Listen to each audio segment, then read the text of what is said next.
9. 세상에서 제일 이상한 집.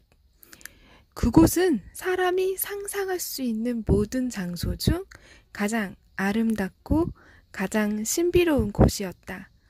화원을 둘러싼 높은 담은 계속 뻗어오른 넝굴 장미 줄기로 가득했는데, 비록 잎사귀는 다 떨어지고 없었지만 서로 엉킬 정도로 무성했다.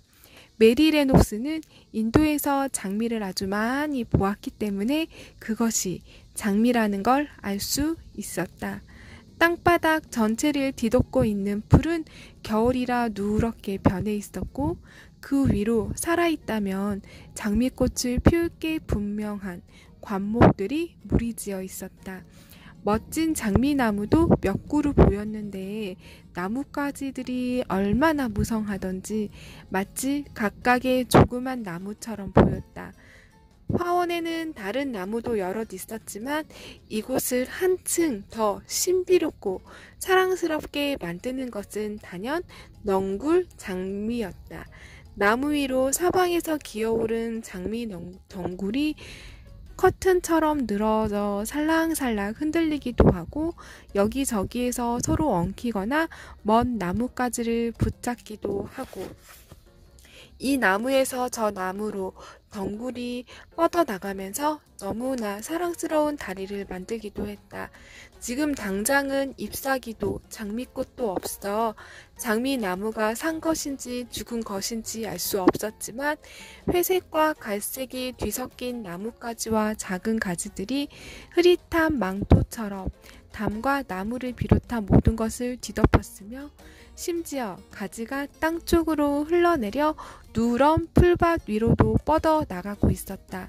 나무에서 나무로 뻗어 나가며 모든 걸 뒤덮은 이 흐릿한 망토 때문에 화원은 한층 더 신비로운 공간으로 보였다. 메리는 화원을 보기 전에도 사람 손길이 오랫동안 닿지 않은 이곳이 다른 화원과 분명히 다를 것이라고 생각했다. 정말로 이곳은 지금까지 구경한 다른 어떤 화원과도 완전히 달랐다. 너무나 고요해. 정말 고요해. 메리가 속삭였다. 그러곤 가만히 서서 고요하게 밀려드는 정적에 귀를 기울였다. 나무 꼭대기로 날아든 울새도 다른 모든 것과 마찬가지로 가만히 있었다. 날개조차 퍼덕거리지 않았다. 조금도 움직이지 않고 가만히 앉아서 메리만 쳐다보았다. 당연히 고요할 수밖에 없어. 지난 10년 동안 이곳에서 말을 한 사람은 나 빼고 아무도 없으니까. 메리가 다시 속삭였다. 그리고 혹시 누구라도 깨울까 두려운 듯이 살금살금 걸음을 옮기며 안으로 들어갔다. 바닥에 풀이 깔려 있어서 걸음소리가 나지 않는 게 정말 다행이었다. 메리는 동화 속 장면처럼 이 나무에서 저 나무로 얽혀있는 아치 밑으로 걸어가서 아치를 만들고 있는 장가지와 덩굴손을 올려다보며 말했다.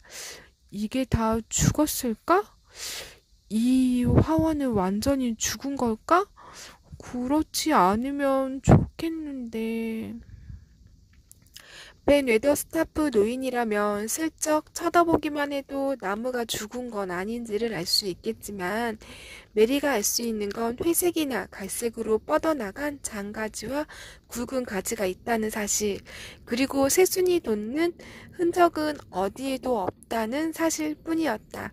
하지만 어쨌든 메리는 이 놀라운 화원에 들어왔으며, 앞으로도 마음만 먹으면 언제라도 담쟁이 덩굴이 가린 문으로 들어올 수 있었다. 메리는 자신만의 세상을 찾아낸 기분이었다.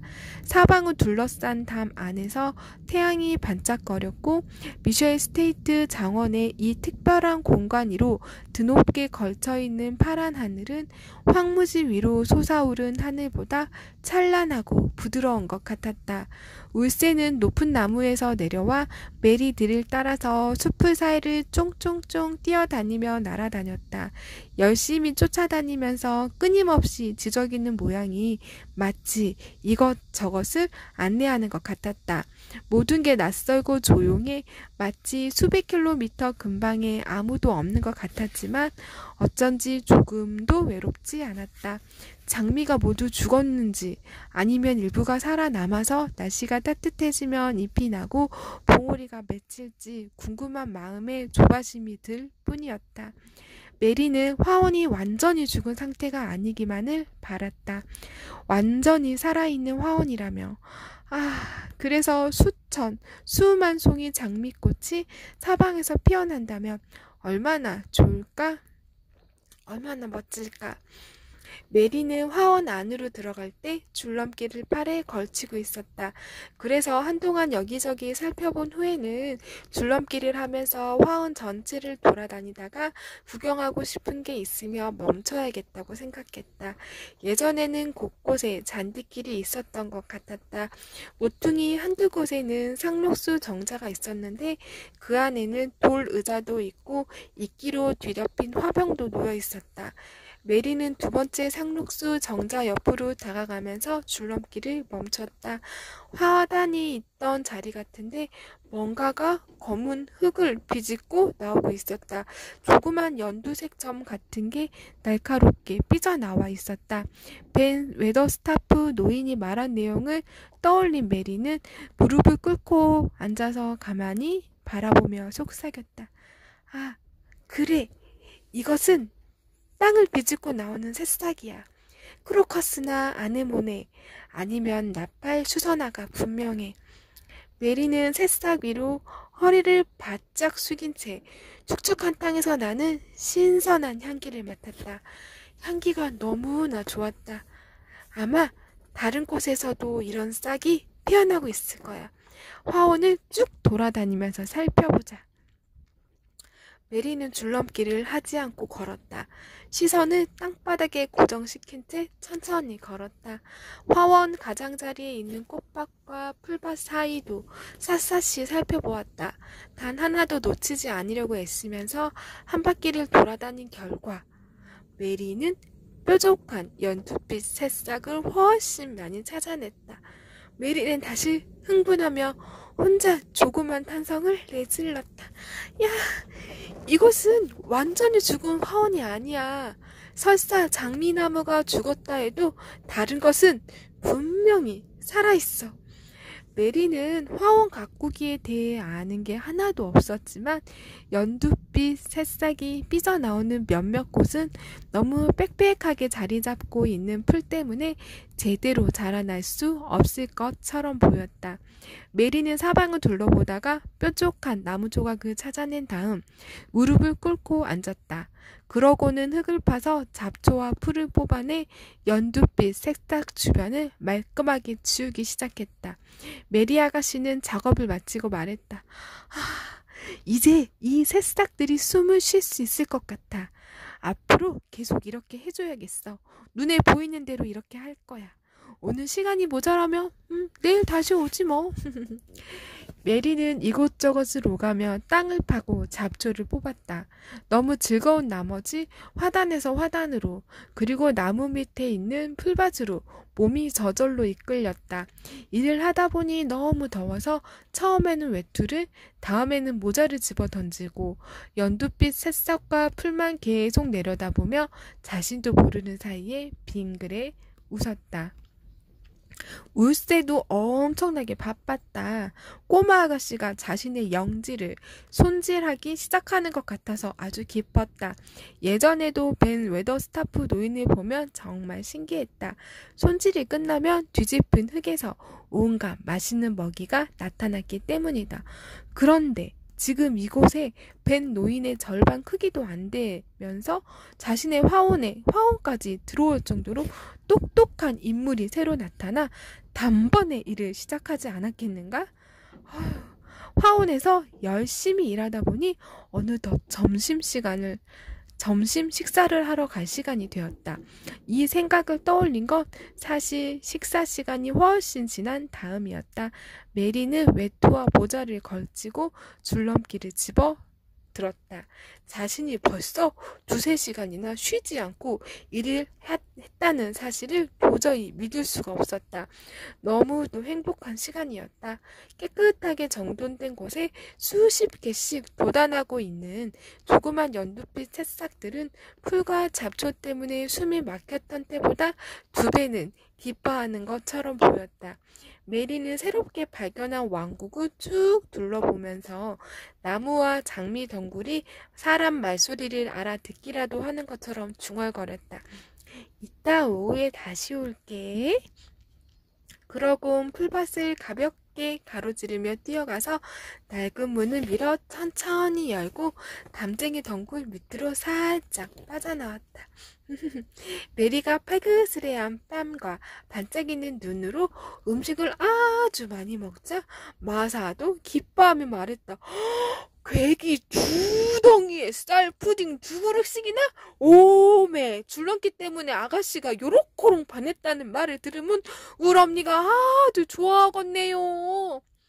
메리 아가씨는 아까 뾰족한 나무로 흙을 파다가 양파처럼 생긴 하얀 뿌리 같은 걸 파냈었다. 깜짝 놀란 메리는 그것을 다시 제자리에 돌려놓고 흙을 덮어서 조심스럽게 다독거려 주었다. 그런데 마사라면 그게 무언지 알 거라는 생각이 갑자기 들었다. 마사, 양파처럼 생긴 하얀 뿌리는 뭐야? 그건 구근이지라잉. 봄꽃은 대부분 구근에서 피어난게요. 제일 조그만 놈은 아네모네랑 크로커스이고 커다란 놈은 하얀 수선화랑 노란 수선화랑 나팔 수선화지라잉. 제일 커다란 놈은 백합이랑 보라색 창포꽃이고요. 야, 그놈들은 정말 좋아라잉. 디콘도 그놈들을 잔뜩 모아다가 우리 집 조그만 화단에 심었지라잉. 디콘은 구근에 대해서 잘 알아? 문득 떠오르는 생각을 가슴에 품은 채 메리가 물었다. 우리 디콘은 벽돌담에서도 꽃을 피울 수 있을게요. 우럼니 말씀이 걔가 속삭이기만 해도 꽃들이 땅에서 피어난다고 하더만요. 구구는 오래 살아? 사람이 보살피지 않아도 몇 년 동안 계속 살아? 메리가 마음을 졸이며 묻자 마사가 대답했다. 그놈들은 스스로 살아간단께요. 그런께 가난한 집에서도 그놈들을 키울 수 있지라잉. 사람이 못살게 굴지만 않으면 평생을 땅속에서 살면서 사방으로 뻗어나가 새끼를 만들어내지라잉. 이곳 공원 숲에도 아네모네 수천 송이가 피어나는 곳이 있을 정도인게요. 봄이 오면 요크셔 전체가 그곳 경치가 제일 이쁠 거구먼요. 그런디 그걸 누가 언제 거기다 처음 심었는지 아무도 모른단께요. 지금 당장 봄이 오면 좋겠어. 영국에서 자라나는 꽃은 모두 다 구경하고 싶어. 메리는 식사를 재빨리 마치고 벽난로 양탄자에 앉았다. 메리가 제일 좋아하는 자리였다. 조그만 삽이 있으면 좋겠어. 메리가 말하자 마사가 웃으면서 물었다. 삽은 어디에 쓰려고 그런다요? 흙이라도 파려고요? 이것도 울 엄니한테 말해야 쓰겄구먼. 메리는 벽난로에서 피어오르는 불을 바라보며 가만히 생각했다. 비밀의 왕국을 지키려면 조심해야 한다.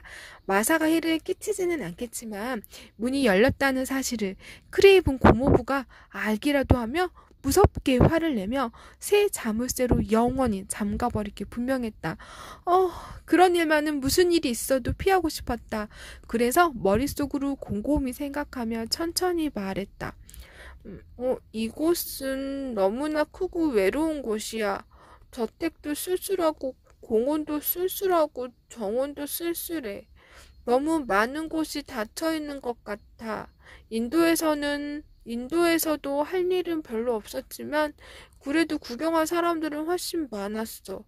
행진하는 군인과 원주민도 있고 연주하는 악대도 있고 내 아야는 항상 많은 이야기를 해주었어. 그런데 이곳에는 너랑 벤 할아버지를 빼면 얘기를 나눌 상대도 없어.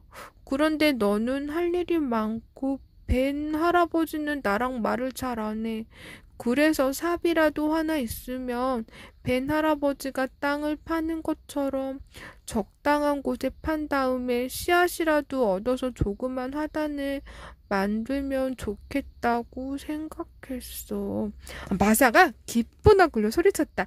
아이고, 딱 맞네요. 딱 맞아. 우리 엄니 말이 딱 맞아. 엄니 말씀이 그 넓다란 곳에는 빈 공간도 많으니 아가씨한테 좁게 떼어주지 그려. 설사 파슬리나 무밖에 못 심는다고 해도 말이여. 그러면 땅도 파고 갈기질도 하면서 재미있게 지낼 텐디.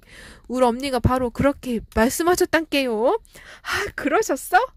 내 어머니는 정말 많은 걸 알고 계시는구나. 그렇지? 야, 그래서 우리 엄니도 이렇게 말씀하신단께요. 아이를 12이나 키운 여자는 공부한 게 없어도 많은 걸 배우는 법이란께. 아이들이 이치를 깨치게 하는 산수 같은 것인께. 사업 한 자루를 사려면 얼마나 줄까? 조그만 걸로? 메리가 묻자 마사가 가만히 생각하며 대답했다. 저 스테이트 마을에 상점이 한두 집 있는데 삽하고 갈퀴하고 새스랑을 조그만 정원형 세트로 묶어서 2실링에 파는 거 본 적이 있어라이. 튼튼해서 그런 대로 쓸만 혀요. 내 지갑에 더 많은 돈이 있어. 모리슨 부인이 5실링을 주었고 매드스록 부인도 크레이븐 고모부에게 받은 돈을 나에게 주었어. 메리가 말하자 마사가 깜짝 놀라며 물었다. 아이, 주인님이 아가씨를 그렇게 많이 생각했남요? 매드록 부인이 말하길 앞으로 내가 용돈으로 일주일에 1실링씩 받을 거래. 자기가 매주 토요일에 줄 거라면서. 그런데 그 돈을 어디다 쓰면 좋을지 모르겠어. 맙소사, 그렇게 많은 돈을 사고 싶은 게 있으면 무엇이든 살 수 있겠네요. 우리 오두막 월세는 1실링 3펜스밖에 안 되는데 그 돈을 구하려면 온갖 고생을 다 해야 한단께요. 아, 지금 막 좋은 생각이 났어라. 뭔데? 스테이트에 있는 상점에서는 꽃씨 한 봉지를 1페니씩 팔지라이. 그러고 우리 디코는 어떤 놈이 제일 이쁘고 어떻게 키우면 좋은지 잘 알고 있단께라이. 하루에 여러 번씩 재미삼아서 스테이트에 다녀오기도 허지라이. 혹시 아가씨는 인쇄체 글씨를 쓸 줄 안단가요? 마사가 갑자기 물었다. 쓰는 법은 알아. 메리가 대답하자 마사가 고개를 잘래잘래 흔들었다. 우리 디코는 인쇄체만 읽을 수 있을게요. 그런께 아가씨가 인쇄체를 쓸 수 있다면 디코넌티 편지를 보내 그곳에 가서 정원용 도구와 씨앗을 사오라고 부탁할 수 있겠구만요. 아, 마사, 너는 정말 좋은 사람이야. 정말 그래. 내가 이렇게 좋은 사람인 줄 몰랐어. 노력하면 인쇄체 글씨를 쓸 수 있을 거야. 메드록 부인한테 펜과 잉크와 종이를 달라고 부탁하자. 그건 나한테 있는디요. 일요일에 엄니한테 글자 몇 자나마 편지를 담아서 보내려고 갖다 놓았은게요. 지금 가서 가져오지라잉. 마사는 밖으로 뛰어나갔고 메리는 너무 기쁜 나머지 불가에 선 채로 가늘고 조그만 손으로 깍지를 끼고 비틀었다. 그러면서 속삭였다. 삽이 생기면 흙을 보송보송하게 읽을 수도 있고 잡초도 파낼 수 있어. 그래서 씨앗은 굴에다가 뿌려 놓는다면 화원은 절대로 죽지 않을 거야. 다시 살아날 거야. 그날 오후에 메리는 다시 밖으로 나가지 않았다. 펜과 잉크와 종이를 가지고 돌아온 마사는 식탁을 치우고 접시와 그릇 모두를 아래층으로 날라야 했으며 마사가 부엌에 들어서자마자 메드록 부인이 뭔가 다른 일을 또 시켰기 때문이다. 그래서 메리는 마사가 돌아올 때까지 기다려야만 했는데 그 시간은 정말인지 길게 느껴졌다. 게다가 디콘에게 편지를 쓰는 건 정말 힘든 작업이었다. 가정교사마다 메리를 너무 싫어해 금방 도망쳤기 때문에 제대로 배운 게 거의 없었다. 철자법 자체도 정확히 모를 정도였다. 하지만 노력하다 보니 그런대로 인쇄체를 쓸 수 있었다. 마사가 메리에게 불러준 편지는 이런 내용이었다. 사랑하는 디콘에게 그동안 잘 있었니? 나는 잘 지내고 있어. 메리 아가씨한테 돈이 많이 있으니까 내가 스테이트에 가서 화단을 만드는 데 필요한 꽃씨와 정원용 도구를 사오면 좋겠구나. 제일 예쁘고 쉽게 자라는 씨앗을 고르렴. 아가씨는 전에 밭일을 해본 적도 없고 이곳과 완전히 다른 인도에서 살았거든. 엄마와 모든 가족에게 안부를 전해주고 메리 아가씨가 아주 많은 이야기를 해준다고 했으니까 내가 다음에 나가면 우리 가족 모두가 사자와 호랑이를 사냥하러 가는 신사들, 그리고 코끼리와 낙타에 대한 이야기를 들을 수 있을 거야. 사랑하는 누나, 마사, 피비, 소어비. 돈을 봉투에 넣어갖고 푸주간 아이한테 수레에 싣고 가도록 할게요. 우리 디콘하고 제일 친한 친구니까요. 마사가 말하자 메리가 물었다. 디콘이 산 물건은 어떻게 건네봤지? 아마 디콘이 직접 아가씨한테 가져올 꾸먼요. 이쪽으로 걸어오는 거 좋아하니까요. 아, 그럼 디콘을 볼 수 있겠구나. 그 애를 볼 수 있으리라 생각은 한 번도 못했거든. 아가씨가 디콘을 보고 싶어 했남요? 마사가 갑자기 물었다. 아주 기쁜 표정이었다. 그럼 보고 싶었지. 여우랑 까마귀가 좋아하는 아이를 본 적이 없거든? 그래서 디콘이 너무나 보고 싶었어.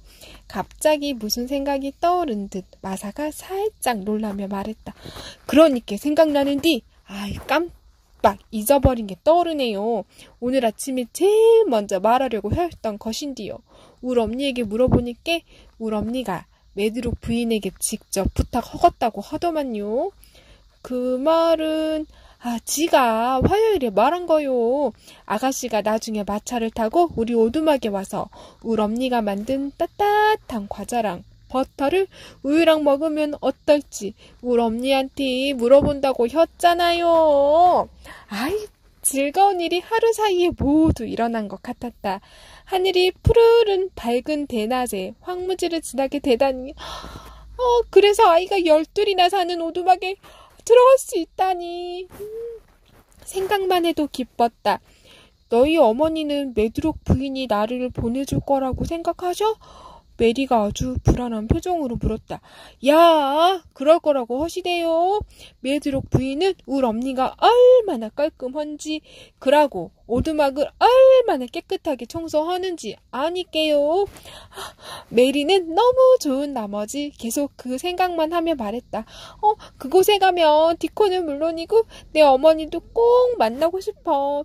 너희 어머니는 인도에서 본 다른 어머니들과 다른 것 같아.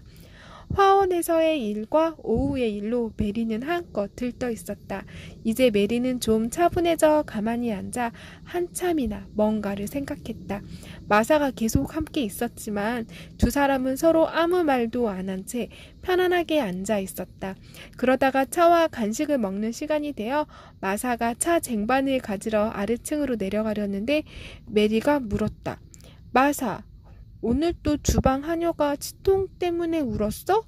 마사가 깜짝 놀란 표정으로 반문했다. 왜 그런 걸 물으신다요? 내가 돌아오기만 기다리다가 지쳐서 내가 오는지 보려고 문을 열고 복도로 나갔거든? 그런데 멀리서 우는 소리가 또 들리는 거야. 며칠 전날 밤에 들은 것과 똑같은 울음소리가. 오늘은 바람도 없으니까 너도 그게 바람소리라는 말은 못하겠지? 메리가 말하자 마사가 불안한 표정으로 말했다. 아가씨는 복도를 걸어다니며 엿들으면 안 된단께요.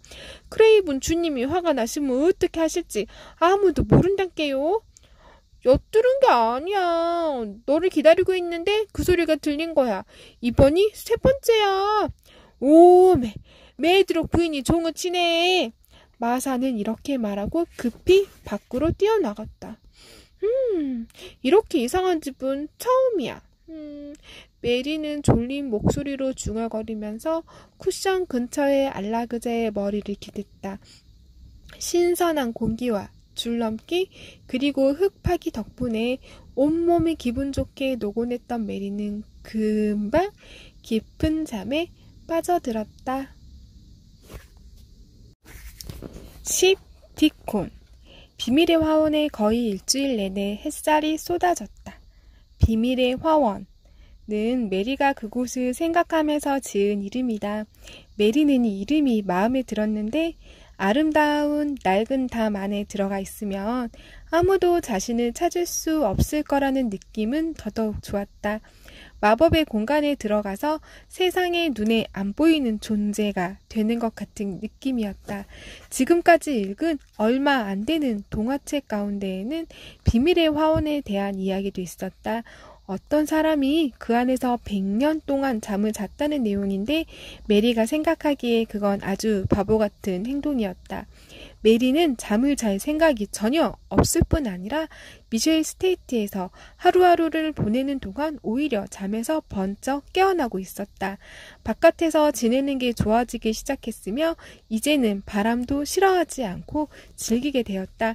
뜀박질도 훨씬 빠르게 오래 할 수 있고 줄넘기도 100번 넘게 할 수 있게 됐다. 비밀의 화원에 있는 구군들 역시 아주 좋아하고 있을 게 분명했다. 메리가 주변을 말쑥하게 정돈해 주어서 마음대로 숨 쉴 수 있게 되었으니 말이다. 메리 아가씨가 알고 있는지 모르겠지만 실제로 지금 많은 구군들은 어두운 흙 속에서 활기를 되찾고 엄청난 작업을 벌이는 중이었다. 햇살이 다가와서 그들을 따뜻하게 만들어 주었고 비가 내리면 그 즉시 땅속으로 빗물이 파고들어 그들 모두에게 생생한 활력을 불어넣었다.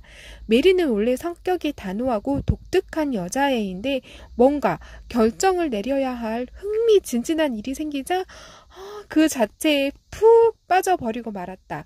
끊임없이 흙을 파고 잡초를 뽑아내며 몇 시간을 일해도 힘들기는커녕 갈수록 재미가 늘었다. 일 자체가 너무나 매혹적인 놀이 같았다. 뾰족하게 고개를 내민 연두빛 새싹도 기대한 것보다 훨씬 많이 눈에 띄어 마치 사방에서 피어오르는 것 같았다. 조그만 연두빛 새싹은 매일 새롭게 나타났는데 개 중에는 흙 위로 살짝 고개를 치켜든 정말로 작은 놈도 있었다. 그 숫자가 너무 많아서 수천 송이 아네모네가 새끼를 치며 사방으로 뻗어나갔다는 마사의 말이 떠오를 정도였다. 지난 10년 동안 자기들끼리만 있으면서 아네모네처럼 사방으로 뻗어나가 수천 송이가 되었을지도 모를 터였다. 메리는 얼마나 많은 시간이 흘러야 이 애들이 자기들이 꽃이란 사실을 자랑하게 될지 궁금했다. 그래서 가끔 작업을 멈추고 화원을 둘러보며 사랑스러운 꽃 수천 송이가 사방을 뒤덮으면 어떨까 하고 상상의 나래를 펼치기도 했다.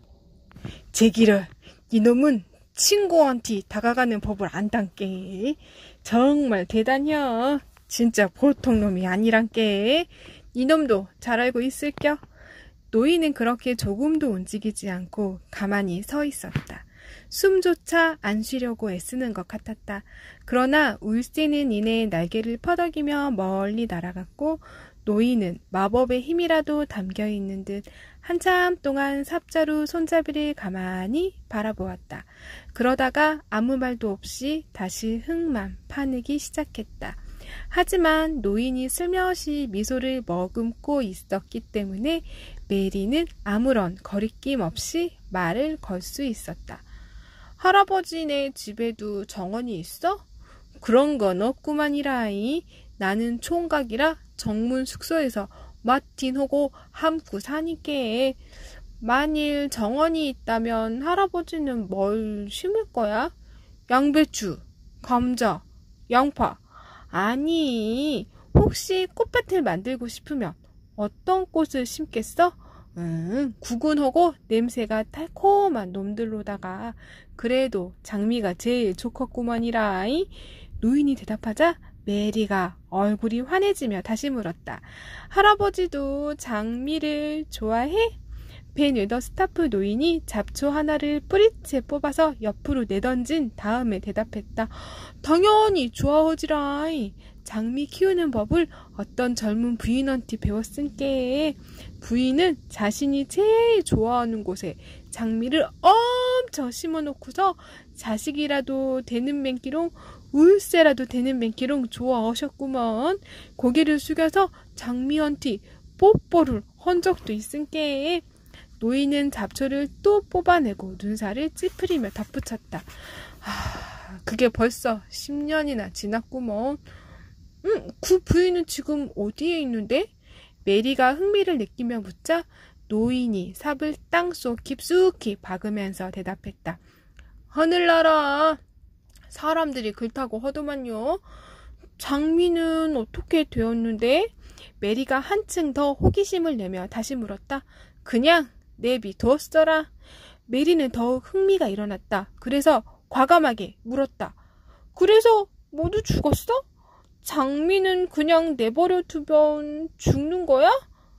벤 웨더스타프 노인이 마지못해 입을 열었다.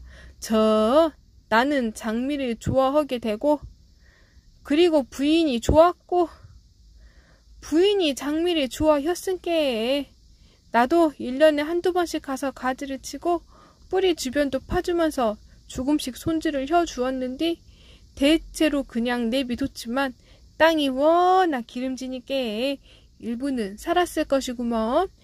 잎사귀가 없고 말라서 회색과 갈색으로 보일 때에는 어떻게 해야 죽었는지 살았는지 알 수 있는 거야? 봄이 가지를 에워 썰 때까지 기다려야지라이. 햇살이 빗방울을 비추고 빗방울이 햇살 위로 떨어질 때까지 기다리면 알 것이구먼. 어떻게 메리가 조심해야 한다는 사실을 깜빡 잊고서 소리쳤다.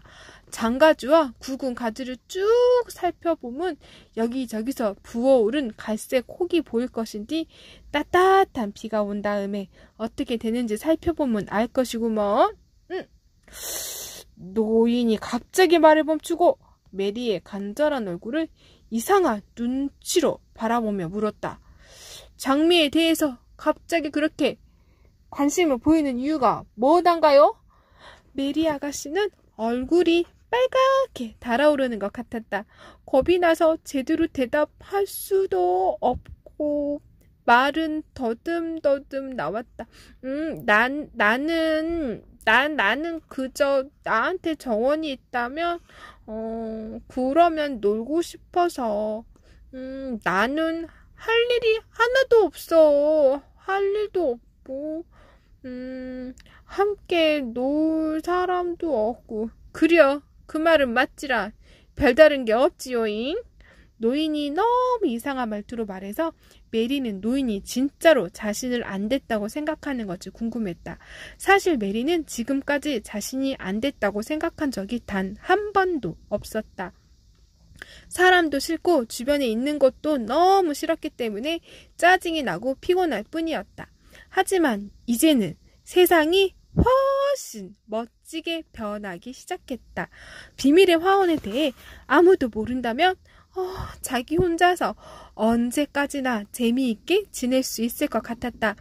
메리는 용기를 내어 10분에서 15분 정도 더 노인 옆에 붙어 있으면서 많은 걸 물었고 노인은 이상하게 투덜대는 특유의 어투로 모든 질문에 대답했다. 진짜로 짜증이 난 것 같지도 않았으며 삽을 들고 다른 곳으로 가버리지도 않았다. 메리가 떠나기 직전에 노인이 장미에 대해서 설명한 말은 메리로 하여금 노인이 예전에 그렇게 좋아했다는 장미를 떠올리게 만들었다. 그래서 물었다. 요새도 그곳에 가서 장미를 돌보고 있어? 올해는 아직까진 못 가봤구먼이라. 관절염 때문에 무릎 관절이 너무 딱딱해서. 노인이 툴툴거리는 어투로 말하더니 갑자기 메리에게 화가 난 것처럼 굴었는데 메리로서는 그 이유를 알 수 없었다. 노인이 날카롭게 말했다. 보슈 아가씨, 고로코롱 꼬치꼬치 깨묻지 마소. 아가씨처럼 꼬치꼬치 깨먹는 골치 아픈 아그는 처음이란께. 그만 가서 혼자 노쇼잉. 오늘은 더 할 일이 없은께. 너무 짜증스러운 어투라서 메리는 더 이상 그곳에 있어봐야 아무 소용도 없다는 걸 깨달았다. 그래서 천천히 줄넘기를 하면서 바깥 산책로를 따라 내려가며 노인에 대해 곰곰이 생각하고 자신이 그렇게 퉁명스러운 노인을 좋아한다는 게 정말 이상하다고 혼자서 중얼거렸다. 그랬다. 메리는 벤 웨더스타프 노인이 좋았다. 정말 좋았다. 그래서 언제라도 노인과 이야기를 나누고 싶었다. 게다가 노인은 꽃에 대해서는 무엇이든 알고 있다는 믿음까지 생겨나기 시작했다. 월계수 울타리를 심어놓은 산책로는 비밀의 화원을 빙글 돌아가 공원 숲으로 들어가는 문에서 끝났다. 메리는 산책로를 따라 줄넘기를 하며 내려가 혹시 숲속에 깡충거리며 뛰어다니는 산토끼가 있는지 살펴볼 생각이었다. 줄넘기는 정말 재미있었다. 메리는 조그만 문에 다다르자 문을 활짝 열고 그 안으로 들어갔다. 아주 이상한 휘파람 소리가 나지막하게 들렸는데 그게 무슨 소리인지 알고 싶었기 때문이다. 정말 이상한 소리였다. 메리는 숨을 죽인 채 걸음을 멈추고 소리의 정체를 살폈다. 어떤 사내아이가 나무 밑에 등을 기대고 앉아 대강 다듬어 만든 나무 피리를 불고 있었다. 12살 정도 되어 보이는 재미있게 생긴 아이였다. 아주 단정해 보였는데 코는 위로 올라간 들창코고 뒷뺨은 양귀비처럼 빨갰다. 메리 아가씨는 사내아이의 얼굴에서 그렇게 동그랗고 새파란 눈동자를 본 적이 없었다. 아이가 등을 기댄 나무 밑동 위에는 갈색 다람쥐가 매달려 있었고 근처 덤불 뒤에서는 쑥꿩 한 마리가 목을 멋지게 내밀고 있었다. 또 바로 옆에서는 산토끼 2마리가 앉아서 코를 계속 킁킁거리며 냄새를 맡고 있었는데 모두가 나지막하게 불어대는 이상한 피리 소리에 이끌리듯 다가와서 구경하고 있는 게 분명했다. 아이는 메리를 발견하곤 한 손을 들어 올리며 피리 소리만큼이나 나지막한 목소리로 말했다. 움직이지 마소. 모두 달아날 팀께. 메리는 멈춰서 꼼짝도 안 했다. 아이가 피리 불기를 끝내고 일어서기 시작했다. 아주 천천히 움직이는 게 마치 전혀 움직이지 않는 것처럼 보였다. 하지만 마침내 아이가 똑바로 일어서자 다람쥐가 나뭇가지 속으로 재빨리 물러났고 쑥꿩은 머리를 제자리로 돌렸으며 산토끼는 네 발로 땅을 박차며 다른 곳으로 깡충깡충 뛰어가기 시작했다. 겁이 나서 그런 것 같지는 않았지만 나는 디콘인디 그쪽은 메리 아가씨가 맞지라? 아이가 말하자 메리는 왠지 모르게 그 애가 디콘이라는 사실을 처음부터 알고 있었다는 느낌이 들었다. 하기야 인도에서 원주민이 뱀을 꼬드기는 것처럼 여기서 산토끼와 꿩을 꼬드길 수 있는 사람이 또 누가 있겠는가? 디코는 크고 빨간 입술 끝을 올린 채 얼굴 가득 미소를 머금으며 말했다. 나가 천천히 일어난 이유는 짐승들이 놀랄 것 같았기 때문이지라이. 들짐승이 주변에 있을 적에는 몸을 찬찬히 움직이고 말도 나지막하게 헌단께요. 디코는 메리를 생전 처음 본 사람이 아니라 아주 잘 아는 사람처럼 대했다. 하지만 메리는 사내아이들에 대해 아는 게 없고 또 수줍기도 해서 약간 쌀쌀맞은 어투로 말했다. 마사가 보낸 편지는 받았니? 메리가 묻자 디코는 녹색이 감도는 곱슬머리를 끄덕거렸다. 그께 이렇게 온 거지라이. 디콘이 피리를 부느라 바닥에 눕혀놓았던 물건을 짚기 위해 허리를 구부렸다. 원의 용품을 가져왔어라이. 조그만 삽과 갈퀴, 세스랑 괭이. 야, 정말 좋은 물건이지라이.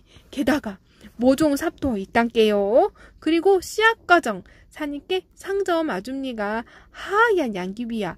파란 참제비 꽃갈 씨앗과정 한 봉지씩 얹어 2점만요. 어떤 씨앗인지 보여줄래?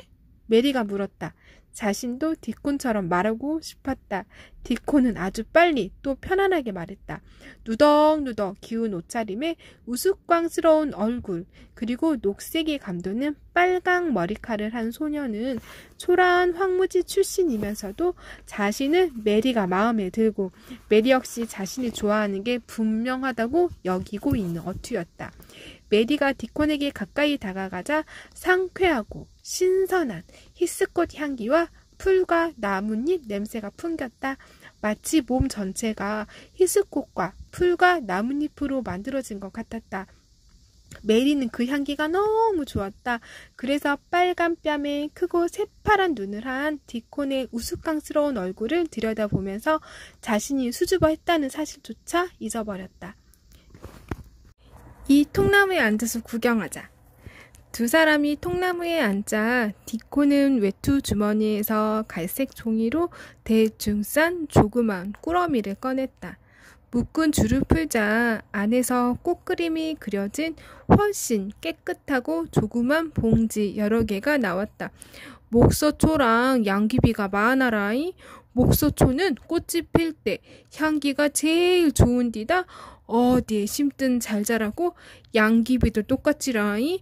휘파람만 불어도 꽃망울을 터뜨릴 정도인께 정말 좋은 꽃이지라이. 디콘이 말을 멈추고 재빨리 고개를 돌렸다. 뺨이 양귀비처럼 새빨갛게 보이는 소년의 얼굴이 환해졌다. 울새가 우리를 부르는 소리가 들리는디 어디에 있단가요?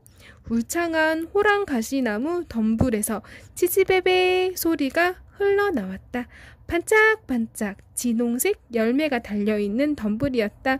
메리는 어떤 울새인지 알 것 같았다. 그래서 물었다. 진짜 우리를 부르는 소리야?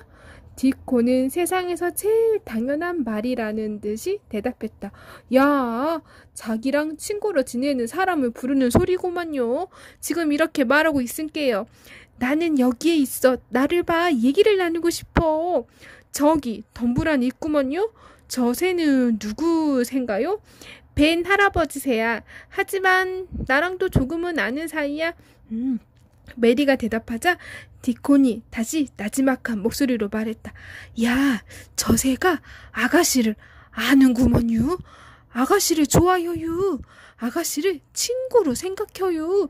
저 새라면 1분 안에 아가씨에 대해 나한테 완전히 털어놓겠구먼요. 디콘은 아까부터 천천히 움직이며 덤불 바로 옆에까지 다가가서는 울새가 지저귀는 것과 똑같은 소리를 뱉어냈다. 울새는 잠시 그 소리를 열심히 듣더니 질문에 대답이라도 하는 것처럼 치치베베 울었다. 이윽고 디콘이 껄껄 웃으며 대답했다. 야, 이 새는 아가씨 친구여라. 정말 그런 것 같아? 저 새가 정말 나를 좋아하는 것 같다? 메리가 아주 좋아하며 물었다. 정말 알고 싶었다. 그렇지 않다면 아가씨를 찾아오지 않겠지라잉. 새들은 친구를 잘 사귀지 않는디다. 울새는 사람을 사람보다 잘 놀려대는 성질이 있은게요. 보셔라. 이 새가 지금 아가씨한테 말을 하고 있구만이라. 아가씨는 친구도 못 알아봐? 하고 말하네요. 정말 그 말이 사실인 것처럼 보였다.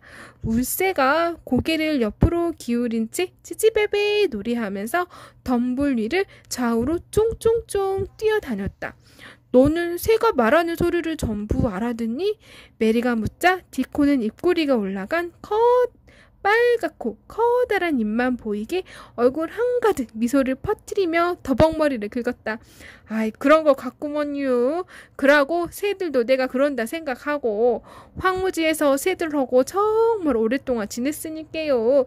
새들이 알을 깨고 나오는 모습이라 깃털이 나는 거랑 날아가는 법을 배우고 노래를 시작하는 것까지 지켜보다 본게 아이고 결국에는 나도 새가 된 것 같단께요. 어떨 때는 내가 새인 것도 같고 여우 같기도 하고 산토끼나 다람쥐 심지어 딱정벌레가 된 것 같은 생각이 드는디 왜 그런지 모르겠단께요. 디콘이 웃으면서 통나무로 돌아와 다시 꽃씨에 대해 말하기 시작했다. 꽃봉오리가 피면 어떤 모습이 되는지 알려주고 씨앗을 심는 법, 살펴보는 법, 그리고 거름과 물을 주는 법도 가르쳐 주었다. 그러곤 갑자기 메리에게로 눈길을 돌리며 말했다. 잘 보시오. 내가 직접 심어볼 텐께. 화원이 어디지라? 메리는 가느다란 손가락으로 깍지를 끼고 손을 무릎에 올려두었다. 어떻게 대답해야 할지 몰라 1분 동안이나 아무 말도 안 했다. 이런 상황은 생각지도 못했다. 답답했다.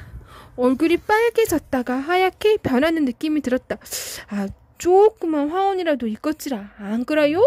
메리의 얼굴이 빨개졌다가 하얗게 변한 건 사실이었다. 디코는 그 모습을 고스란히 지켜보았다. 메리가 여전히 아무 말도 안 하자 디코는 이제 당황하기 시작했다. 사람들이 아가씨한테 땅떼기를 조금도 안 주던가요? 아직까정 조그만 화원도 없단가요? 메리는 깍지 낀 손에 힘을 더 주고 디콘을 바라보았다. 그리고 천천히 말했다. 나는 사내 아이들에 대해서 아는 게 없어. 너는 비밀을 지킬 수 있니? 내가 알려주면 말이야. 아주 중요한 비밀이야. 다른 사람이 그 사실을 알게 되면 나는 어떻게 해야 할까? 아마 죽고 말 거야. 메리가 마지막 말을 아주 단호하게 말했다. 디코는 한층 더 당황스러워하며 손으로 더벅머리를 또다시 긁었다. 그러더니 이내 시원스럽게 대답했다. 나는 언제나 비밀을 지키구만요. 만일 내가 다른 어이한테 여우 새끼나 새 둥지 짐승들이 다니는 굴에 대한 비밀을 지키지 않았다면 아마 이 황무지에 안전한 둥지가 하나도 없었을 거구만요.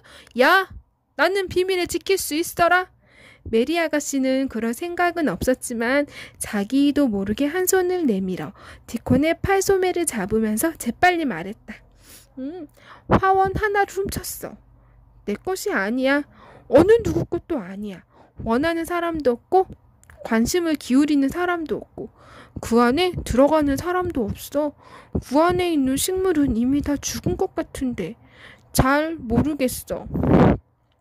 메리는 예전처럼 성마르고 까다로운 심술쟁이 성질이 되살아나는 기분을 느끼며 말을 이어나갔다. 그런 건 아무래도 좋아. 신경 쓰지 않아. 나는 관심이 있지만 다른 사람은 그렇지 않으니 그 누구도 나한테서 그곳을 빼앗을 권리는 없어. 다른 사람들은 그곳을 꽁꽁 잠가서 죽도록 놔두고 있을 뿐이야. 메리가 열정적으로 말하고 두 팔로 얼굴을 가린 채 눈물을 터뜨렸다. 아, 가엾은 꼬마 아가씨 메리. 디코는 호기심 어린 파란 눈동자를 더욱 커다랗게 뜨며 천천히 감탄사를 뱉어냈다. 놀라움과 동정심이 가득 배어나왔다. 메리가 계속 말했다. 나한텐 가지고 놀만한 게 하나도 없어. 아무것도 없어. 내가 직접 찾아서 내 것으로 만들어야 해. 울새랑 비슷해. 그래서 사람들은 울새한테서 아무것도 빼앗아 가지 않잖아? 그곳이 어딘디요? 디콘이 목소리를 낮추며 물었다. 메리 아가씨는 당장 통나무에서 일어났다. 다시 심술궂고 고집스러운 아이가 된 것 같았지만 상관없었다. 메리는 인도의 거만한 주인 같은 느낌과 슬프고 애처로운 느낌이 동시에 들 뿐이었다. 나랑 가자. 보여줄게. 메리는 말을 마치고 월계수 울타리를 지나 담쟁이 덩굴이 아주 울창한 담으로 디콘을 안내했다. 디콘은 동정심과 기묘한 느낌이 가득한 표정으로 뒤를 따랐다. 아주 이상한 새 둥지를 구경하러 가는 듯한 느낌이 들어서 조용조용 움직였다. 메리가 담으로 다가가서 축 늘어진 담쟁이 덩굴을 들추자 디콘은 깜짝 놀랐다. 그곳에 문이 있었다. 문을 천천히 밀어 열고 디콘과 함께 안으로 들어서자 메리가 한 손을 대담하게 펼치며 말했다. 이곳이야 비밀의 화원. 이곳이 살아나길 바라는 사람은 이 세상에서 나밖에 없어. 디콘은 화원을 둘러보고 또 둘러보고 보다가 또다시 둘러보고 또 둘러보았다. 그러다가 속삭이듯 말했다.